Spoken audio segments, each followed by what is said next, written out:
Sebelum kita mulai dengan pelajaran hari ini, Ibu ingin bertanya sedikit tentang materi pada minggu kemarin. Minggu kemarin kita berbicara tentang apa? Puisi rakyat. Puisi rakyat. Nah, di dalam puisi rakyat itu kita belajar tentang pengertian puisi rakyat, kemudian jenis-jenis puisi rakyat.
rotannya sudah kecoklatan dan bagian tengahnya tidak goyang, sudah padat seperti ini, berarti rotannya sudah masam.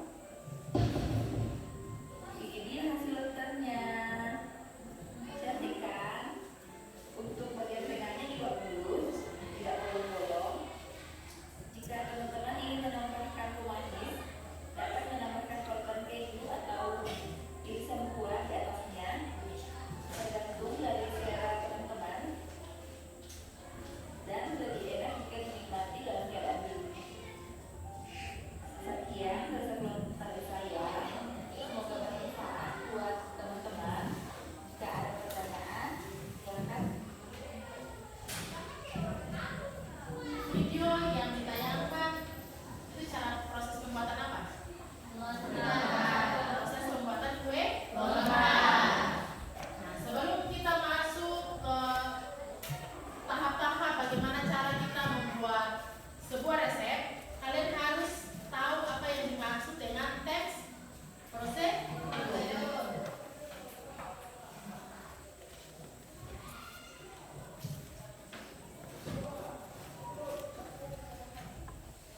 Nah, apa yang dimaksud dengan teks prosedur? Kalian perhatikan. Menurut Kamus Besar Bahasa Indonesia, prosedur adalah tahap kegiatan untuk menyelesaikan aktivitas atau metode dalam memecahkan suatu masalah. Jadi bisa kita simpulkan bahwa teks prosedur adalah teks yang berisi cara untuk membuat atau melakukan sesuatu. Teks ini terdiri dari tahapan-tahapan serta memiliki struktur kalimat imperatif berupa perintah. Jadi kalau kamu tadi sudah menonton video, kamu bisa menonton dengan baik, kamu bisa menyimak. Berarti kalian boleh mengerti atau kalian boleh paham tentang maksud atau pengertian dari teks prosedur. Apa yang dimaksud dengan teks prosedur? Kalian bisa tahu. Nah, selain teks prosedur, pengertian teks prosedur juga mempunyai tujuan, yaitu memberi petunjuk cara melakukan suatu pekerjaan dengan menggunakan material dan metode yang detail. Misalnya, video yang tadi kalian sudah nonton, yaitu proses pembuatan lontar. Jadi tujuannya itu melakukan suatu pekerjaan dengan material dan metode yang detail atau dengan terperinci. Kira-kira video yang tadi kalian nonton, proses pembuatannya terperinci atau tidak? Sangat terperinci. Kalian ketika kalian nonton, kalian bisa pahami tidak tentang proses pembuatan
semuanya itu bisa berlangsung dengan baik dan hasilnya juga bisa jadi dengan baik. Kalau kita tidak mempunyai takaran, otomatis hasilnya juga tidak maksimal atau tidak baik. Nah, yang ketiga yaitu apa? Yaitu langkah, yaitu tahapan atau proses untuk membuat sesuatu. Nah, harus juga kalian tulis dengan kalimat yang jelas, logis, dan sistematis, dan tidak bertele-tele agar pembaca tidak menjadi kebingungan. Kira-kira video yang tadi kalian nonton, ada dia punya tahapan atau ada dia punya langkah-langkah atau tidak? Ada toh? Iya. Nah, contoh lain, kalau kalian sudah tahu mengoperasi komputer, sementara teman kalian belum mengerti bagaimana cara mengoperasi sebuah komputer, ketika mereka minta bantuan dari kalian, kalian juga harus memandu mereka yang belum tahu toh? Iya. Nah, dalam hal memandu teman yang belum tahu, kalian jangan bertele-tele dalam menyampaikan tahapan demi tahapan. Kenapa? Mereka akan bingung. Mereka akan bingung bahwa sampai pengoperasian komputer jadi ini nantinya seperti apa. Karena kalian juga memberikan tahapan atau memberikan proses kepada mereka juga bertele-tele. Nah, sama juga dengan kue lontar yang tadi kalian nonton lewat video. Ketika teman kalian meminta resep, kalian juga harus kasih sesuai dengan tahapan demi tahapan atau langkah demi langkah, agar teman kalian atau saudara kalian yang meminta resep kue lontar tersebut, mereka tidak bingung dalam proses pembuatan. Kalau kalian sudah berhasil dalam melakukan atau membakar kue lontar, ketika teman kalian meminta resep, kalian berikan. Ketika mereka juga berhasil, maka kalian merasa puas, teman kalian juga akan merasa puas. Mereka berhasil dalam membuat kue lontar yang mendapat resep dari kalian. Jadi kalau kita mau memberikan langkah-langkah atau tahapan demi tahapan terhadap teman kita, baik itu operasi komputer, bahkan resep masakan, kita jangan bertele-tele dalam menyampaikan resep, karena teman kita atau saudara kita akan menjadi bingung. Yang berikut, penegasan ulang atau penutup. Penegasan ulang atau penutup. Struktur teks prosedur yang terakhir yaitu penegasan ulang. Nah, di sini kamu dapat menuliskan simpulan atau manfaat jika pembaca berhasil mengikuti petunjuk yang terdapat di dalam teks prosedur. Pada struktur yang ketiga tadi Ibu sudah sedikit masuk tentang penegasan ulang. Jadi ketika kalian sudah memberikan resep kepada teman kalian atau saudara kalian, manfaat yang kalian dapat itu seperti apa? Berhasil atau tidak berhasil? Berhasil toh? Jadi kalau membuat sesuatu harus bisa sampai tahap selesai. Dan manfaatnya kita bisa dapat, yaitu kita bisa tahu bagaimana cara mengoperasi komputer, bagaimana kita bisa tahu cara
Kalian kerjakan, kalau ada kesulitan tanya di ibu.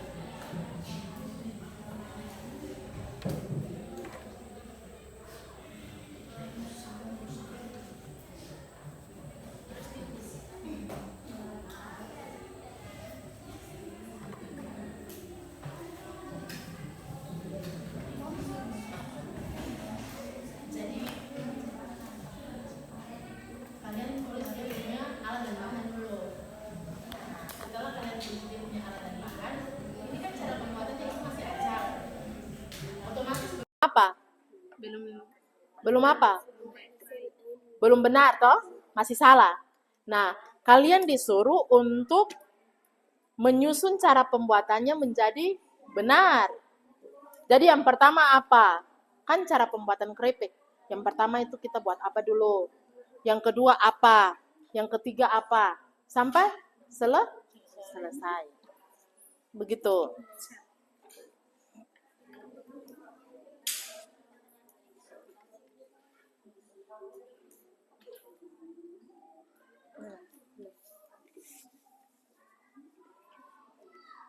Jadi tulis nama kelompok, kemudian alat dan bahan yang digunakan untuk membuat sambal lalapan. Nah, kemudian ini kan cara pembuatannya masih diacak. Otomatis belum benar. Nah, kalian disuruh untuk melakukan cara pembuatan sambal lalapan ini secara benar.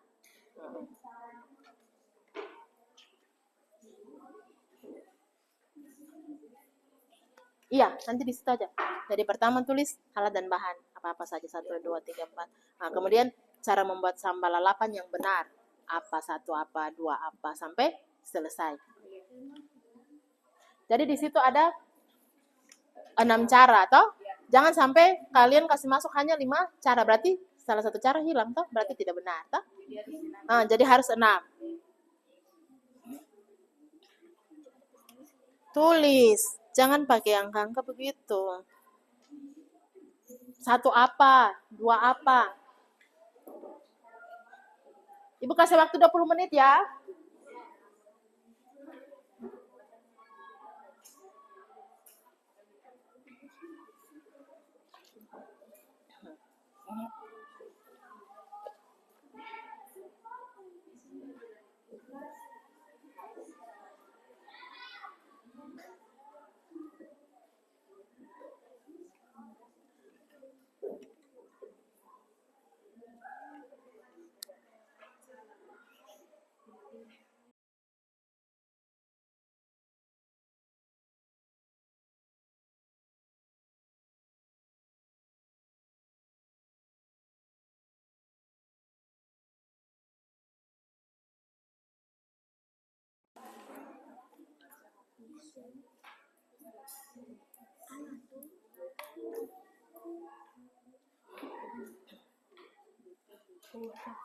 Masih merasa sulit? Sudah paham?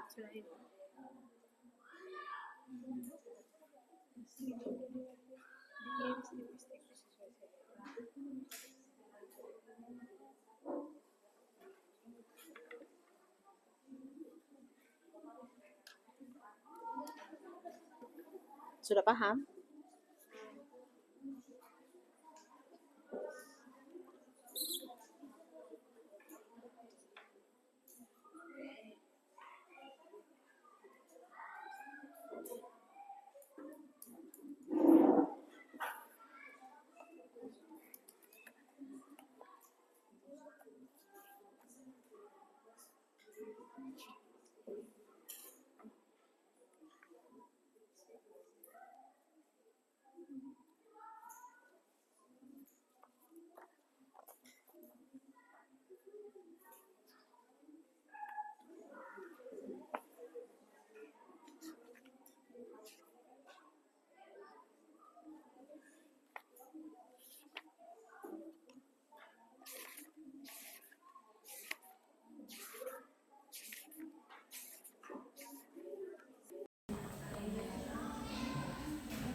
Belum.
Kelompok yang lain perhatikan ya ketika teman kalian presentasi.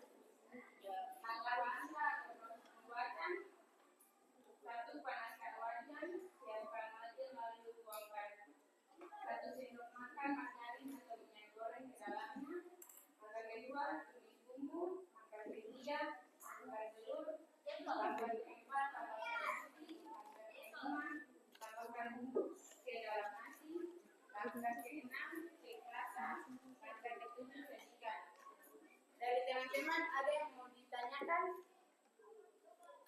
Tidak. Sekian, terima kasih waktu kami kembali. Kita berikan aplaus untuk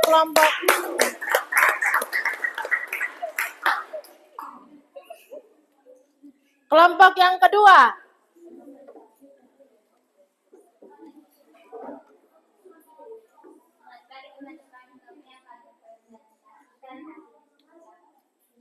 Cara membuat jus mangga yang benar. Alat dan bahan: blender, gelas, pisau, saringan, mangga, gula, gembela, kental manis, es batu. Yang lain dengar. Langkah-langkah: 1. Kupas buah mangga, cuci dengan air bersih. 2. Tambahkan gula, gembela, kental manis, dan sedikit es batu ke dalam blender. 3. Haluskan potongan buah mangga dengan blender bersama air. 4. Jika buah mangga sudah halus, saringkan buah mangga dan sajikan di gelas saji. Dari teman-teman ada yang mau ditanyakan? Jadi kalian perhatikan. Kelompok 2 mereka mendapat teks prosedur yaitu membuat jus mangga. Jadi tadi kalian sudah dengar alat dan bahan yang mereka punya itu ada gelas, ada pisau, saringan, sementara bahan-bahannya itu mangga, gula, susu omela, dan proses atau langkah-langkah pembuatannya. Nah, mungkin ada tanggapan atau masukan dari kelompok yang lain?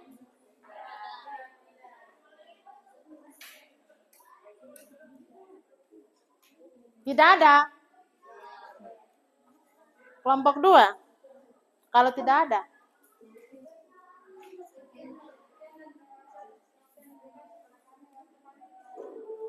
Kita berikan aplaus untuk kelompok 2. Jadi, kalian perhatikan ya, sebelum kalian lanjut di kelompok ketiga dan kelompok 4, ketika teman kalian mempresentasikan mereka punya hasil, kalian harus dengar dengan baik. Apakah tugas yang mereka kerjakan ini sudah sesuai dengan urutannya atau sudah sesuai dengan langkah-langkahnya apa belum? Jadi jangan kalian fokus hanya dengan kalian punya tugas yang kalian dapatkan. Tetapi kalian ketika teman kalian mempresentasikan mereka punya tugas, kalian harus perhatikan, harus dengar dengan baik, menyimak dengan baik. Supaya ketika teman mereka selesai presentasi mereka punya tugas atau hasil kerja, kalau ada yang kurang pas dengan kalian, kalian bisa memberikan pertanyaan terkait dengan tugas yang mereka presentasi. Jadi kalau tadi kelompok 1 mereka punya tugas cara pembuatan nasi goreng. Kalian dengar, apalagi wanita yang biasa membantu orang tua di dapur. Mereka kan lebih paham tentang soal masak-memasak. Begitu juga dengan kelompok 2. Tugas mereka tentang cara pembuatan jus mangga. Bukan hanya laki-laki yang biasanya minum jus, tetapi juga perempuan. Kan kalau kita pergi sampai di tempat pembeli jus mangga, tidak mungkin mereka langsung sediakan jus. Tidak toh? Ya. Tapi ada dia punya langkah-langkahnya. Ada dia punya alat dan bahan yang dipakai untuk membuat jus mangga tersebut. Bisa paham? Jadi kalau teman kalian presentasi, kalian harus dengar, menyimak dengan baik, agar kalian bisa pahami, oh ternyata langkah yang ketiga yang mereka sampaikan ini kurang pas, harus dia masuk ke langkah yang kedua atau langkah keempat. Nah, di situ ada pertanyaan atau masukan, saran. Bisa? Kita berikan kesempatan kepada kelompok 3.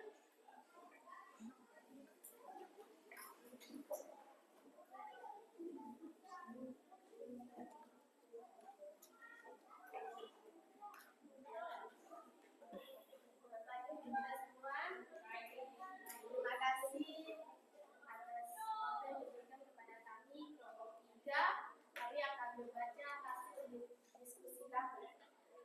Cara membuat keripik pisang. Alat-alat: pisau, goyang, sendok, kuali, saringan pisang, kompor, goreng. Bahan-bahan: pisang, minyak goreng, garam atau gula, air kapur. Langkah-langkah: 1.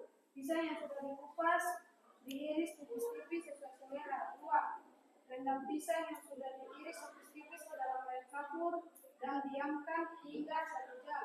3. Setelah itu angkat dan cuci bersih pisang dari air kapur. 4. Rendam pisang dengan air garam. Jika tidak ingin terlalu asin, gunakan sedikit saja garam. 5. Siapkan minyak, tiriskan pisang dari air rendaman sebelum digoreng. Keripik siap digoreng hingga kering.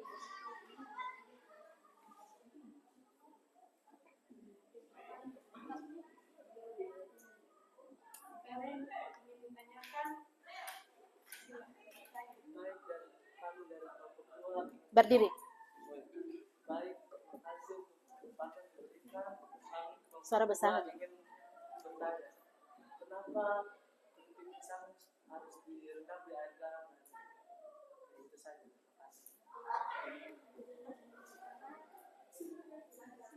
Kalau anggota kelompok yang lain, bantu. Kalau bisa jawab, jawab. Pertanyaan dari kelompok 2. Kenapa pisang itu harus direndam dengan air garam lagi? Ya, pertanyaan seperti itu. Supaya terhadap kita yang masih sisa-sisa. Apa kelompok 2 paham?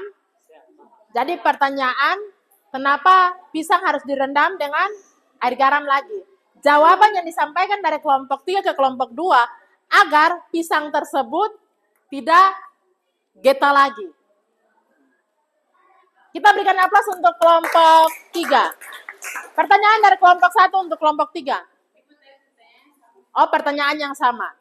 Berarti kelompok 3 dipersilakan duduk kembali. Kita berikan aplaus.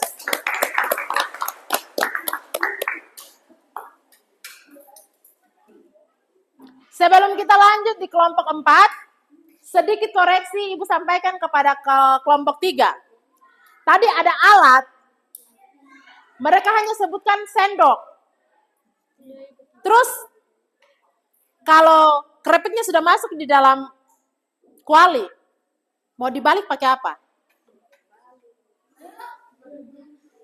Jadi harus perhatikannya, hal-hal kecil begitu harus diperhatikan.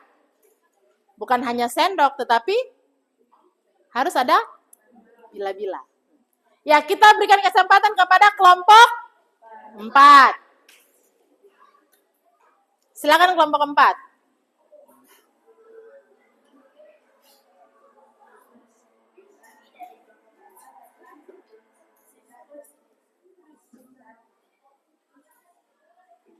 Cara membuat sambal lalapan. Bahan-bahan: cabai rawit atau cabai merah, bawang putih dan bawang merah, garam, biji dan penyedap rasa, gula pasir dan kecap, terasi, jeruk nipis, minyak goreng. Setelah bahan layu angkat dan tiriskan, goreng semua bahan terasi. Masak pisang kembali dengan garam goreng keras. Bahan tadi masukkan garam, gula dan penyedap. Aduk sampai bumbu tercampur dan masukkan kecap dan goreng sampai leleh bahan sesuai goreng.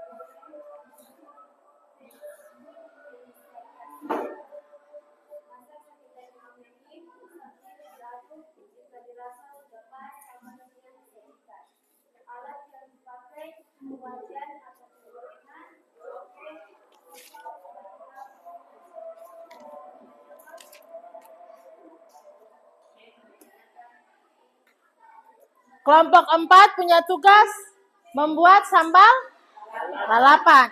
Mereka tadi sudah memberikan apa-apa saja yang termasuk, alat dan bahan yang termasuk dalam proses pembuatan sambal lalapan. Terus cara pembuatannya juga sudah mereka paparkan. Kelompok 1, 2, dan 3 ada pertanyaan, ada masukan? Tidak? Sudah paham? Sudah. Kita berikan aplaus untuk kelompok 4.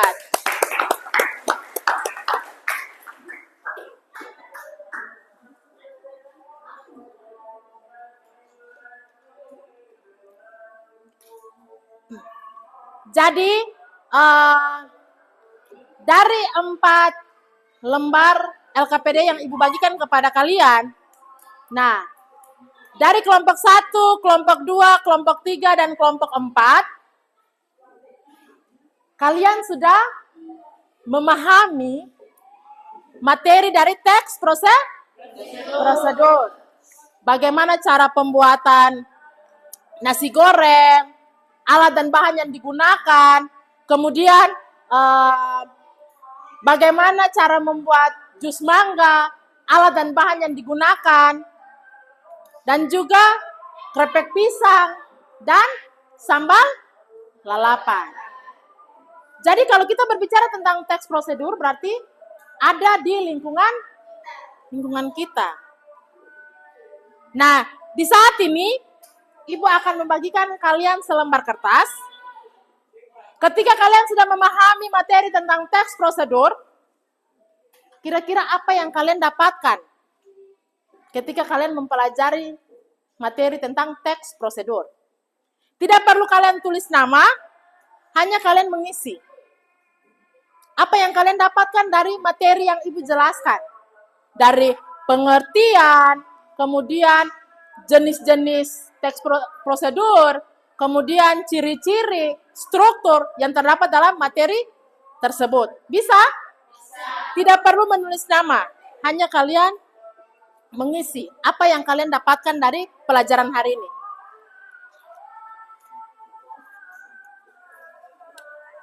Ibu kasih waktu 5 menit ya.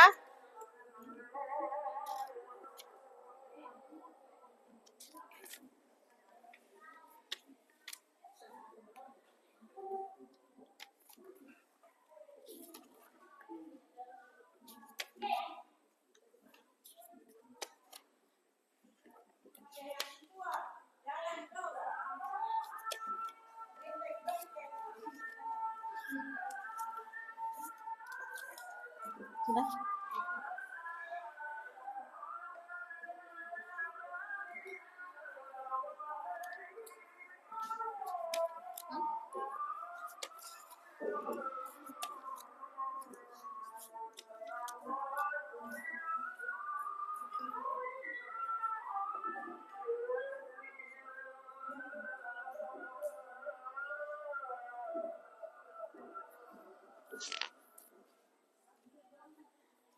Apa yang kalian dapatkan ketika kalian menerima pelajaran tentang teks prosedur?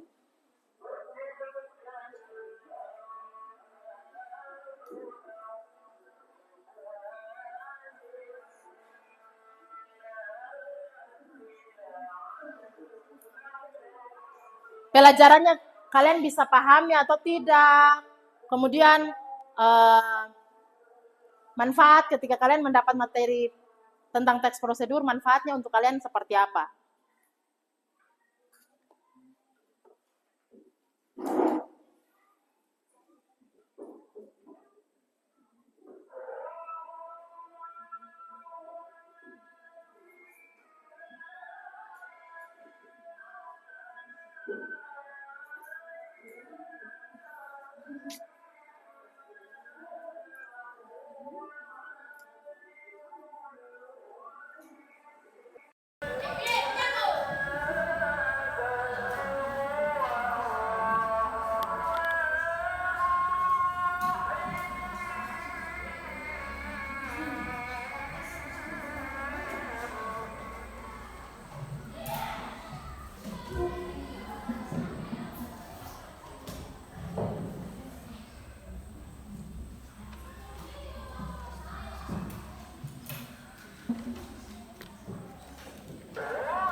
Oke, kumpul.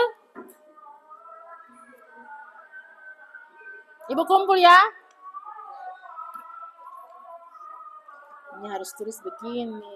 Perhatikan dia punya apa.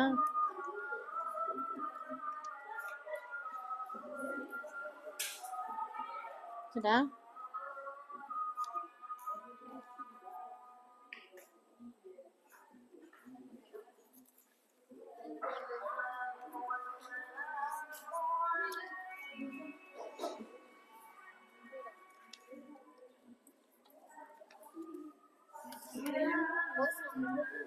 Apa punya?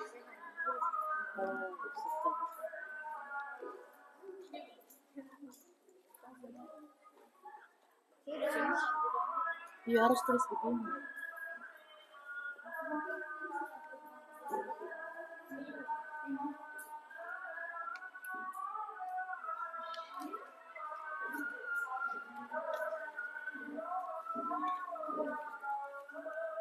Nah, Ibu membagikan kalian punya selembaran kertas ini untuk mengevaluasi kalian bagaimana manfaat yang kalian dapatkan setelah mempelajari tentang teks prosedur. Nah, di saat ini Ibu tidak membaca semuanya, hanya beberapa yang Ibu sampaikan. Yang pertama, ketika kalian mempelajari teks prosedur, dapat memahami bahan-bahan dan langkah setiap resep makanan yang kalian lakukan. Kemudian, kita dapat memahami dan bisa menjelaskan bersama teman-teman. Kemudian juga, ada yang memberikan jawaban bagus dan bisa dipahami dengan benar di dalam kehidupan sehari-hari. Nah, ketika kalian sudah ada dalam evaluasi bersama, maka kesimpulan yang Ibu ambil pada siang hari ini, ketika kalian belajar tentang teks prosedur, manfaat yang kalian dapatkan tentang materi teks prosedur di saat ini, kalian bisa mengetahui setiap resep yang kalian akan lakukan atau kalian akan kerjakan, kalian bisa mengetahui dia punya alat dan bahan. Alat dan bahan. Kemudian, kalian juga bisa mengetahui proses atau langkah-langkah yang ada dalam resep tersebut. Cara pembuatan. Jadi, hari ini pelajaran kita sampai tentang mengetahui pengertian teks prosedur, jenis-jenis teks prosedur, ciri-ciri teks prosedur. Minggu depan, siapa yang tahu? Minggu depan kita akan mulai dengan pelajaran apa? Atau dengan materi apa? Minggu depan, kita akan belajar tentang teks berita. Kalau minggu kemarin belajar tentang puisi rakyat, hari ini kita belajar tentang teks prosedur, maka pertemuan yang berikut kita akan belajar tentang teks berita. Sampai di sini bisa paham? Nah, sebelum kita menutup pelajaran kita saat ini, Ibu minta salah satu siswa untuk memimpin kita dalam doa. Kalau tadi yang sudah dapat tugas, kasih untuk teman yang lain.